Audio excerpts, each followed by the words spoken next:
everyone, I am Bhagyalakshmi, Department of Mathematics, SNS College of Technology. Today we are going to discuss about the application of Gauss-Jacobi method in heat transfer.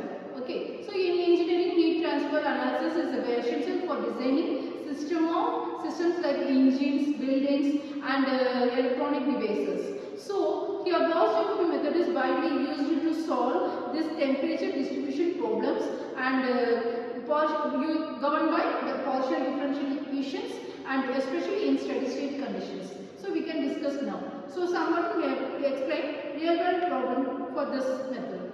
Consider the square metal plate using a mechanism. The edge of the plate are maintained at the fixed temperature.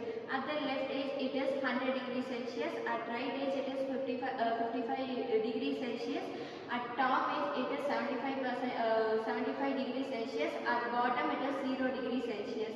The goal is to find a temperature at interior point of a plate. Okay, so each and every corner we are having a different temperature and we want to maintain the equal temperature in all over the plate. So this is our goal. Okay, right. So next to mathematical model. That mathematical model means we are using two way. Before the Jacobi method, we want to go for the Laplace method. So in the second derivative Laplace method, in this we can apply the finite difference approximation. That iteration we can use, that formula we can use. Based on that step by step iterations we can continue up. We will continue that up to when we get the equilibrium state. Okay, so these two models we can use. So some applications go for Gauss-Seidel method. Please explain with step by step. So the applications of Gauss-Jacobi's method is to discrete the plates into a grid. For example, 3 cross 3 interior points, and assign the initial guesses, all interior temperature. For example, temperature is equal to 0 or 75 degrees Celsius, like that. And the iterative formula, like each point is updated using the values from the previous iteration. So then we should repeat the process until the new one. So we should substitute and repeat it until we get the stabilized value. Okay, very good. So some more examples can you tell them? Example, simplified grid. For a small 2 cross 2 interior grid, initial gases, all interior temperatures are 0 degrees Celsius. After first iteration, values started adjusted based on the boundary condition. Temperature gradually moves towards equilibrium. After several iterations, values covers a steady distribution. For example, 40 degrees Celsius, 55 degrees Celsius, etc. Yeah. Real world interpretations.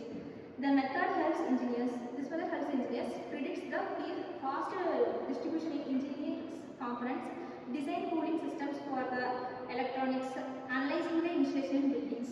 Yeah, very good. So for example, we can go for the laptop. So in this laptop design, engineers ensure that heat from heat from the processors spreads evenly in the system. So it is only for to avoid the overheating of the system. Okay, yes. Next, please tell me about the advantages and the limitations. Advantages: the simple and easy to implement in it, and the works well for great wasted physical problems. Useful for large scale simulations. Now let's look at the limitations of Gauss-Jacobian method.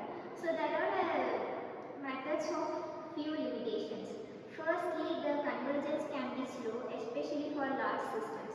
This means it may take many iterations to reach an accurate solution. Second, it requires a proper grid setup. If the grid is not designed correctly, the result may not be accurate.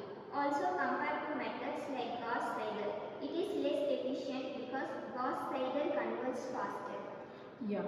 So we can come to a conclusion part. That is, this Gauss-Jacobi method is highly useful in solving steady-state problems, heat transfer problems. It allows engineers to approximate the temperature distributions eventually and accurately, and it ensures the safety first. So safety measures also we are considering, and the efficiency. So we are getting the very accurate value. The efficiency level is very high, and the optimal design in real world systems we are getting. Okay, so this way we can using this Gauss-Jacobi method. Yes, thank you. Yeah. So for example, we can go for this simplified grid, and 2 cross 2 grid means we want to maintain that first initially we fix the 0 degree and then initial stages, and then we want to go for up to the boundary level. Boundary level with step-by-step process we are moving. So in the moving stage that we are step-by-step moving means we are going as a iteration level. So first iteration, second iteration, third iteration, we continue like this. So when we stop after this means that when we get the steady state level, that is the equilibrium stage, at one certain limit it will stop. Okay, it will maintain the same temperature all over the system. So that we can stop that. Then our system maintains the equal heat level in all over the plane. So here this way we can continue. We can use this Gauss-Jacobi method. Yes, thank you.